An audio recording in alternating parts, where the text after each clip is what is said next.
Fresh cut അറവ് മാലിന്യ സംസ്കരണ കേന്ദ്രത്തിനെതിരെ youth league പ്രക്ഷോഭത്തിലേക്ക്. Fresh cut തുറന്നാൽ കോഴിക്കോട്ടെ മന്ത്രിമാരുടെ ഓഫീസിലേക്ക് അറവ് മാലിന്യവുമായി മാർച്ച് നടത്താനാണ് നീക്കം. ഫാക്ടറിക്ക് സർക്കാർ ഒത്താശ ചെയ്യുന്നുവെന്നാണ് യൂത്ത് ലീഗിന്റെ ആരോപണം. വി എസ് രഞ്ജിത്ത് നമുക്കൊപ്പം. വി എസ് രഞ്ജിത്ത്, അടുത്ത ഒരു സമരം കൂടി കാണേണ്ടി വരുമോ? എന്തൊക്കെയാണ് നീക്കങ്ങൾ?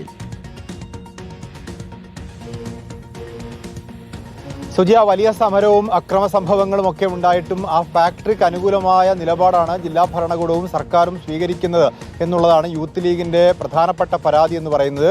കട്ടിപ്പാറയിലും കോടഞ്ചേരിയിലും താമരശ്ശേരിയിലും ഒക്കെയുള്ള ജനങ്ങൾ സമരരംഗത്ത് നിലയുറപ്പിക്കുമ്പോൾ ലീഗ് പ്രാദേശികമായി സമരം ചെയ്യുമ്പോൾ അവിടെ ഫാക്ടറി തുറന്ന് പ്രവർത്തിക്കാനുള്ള നടപടിക്രമങ്ങളുമായിട്ടാണ് സർക്കാർ മുന്നോട്ട് പോകുന്നത് എന്നുള്ളതാണ് യൂത്ത് ലീഗിന്റെ ആരോപണം.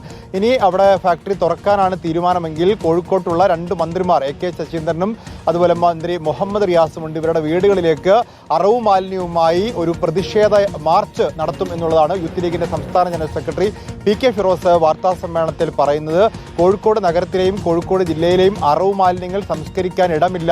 ഈ ഒരൊറ്റ ഫാക്ടറി മാത്രമേ ഉള്ളൂ. അതുകൊണ്ട് ഈ ഫാക്ടറി തുറന്ന് പ്രവർത്തിക്കണമെന്നാണ് ജില്ലാ കലക്ടർ കഴിഞ്ഞ ദിവസവും നിലപാട് സ്വീകരിച്ചത്. ഇതിനെതിരെയാണ് ഇപ്പോൾ PK ഫിറോസും യൂത്ത് ലീഗും രംഗത്ത് വരുന്നത്. ഓക്കെ, വി എസ് രഞ്ജിത്താണ് വിവരങ്ങൾ നൽകിയത്.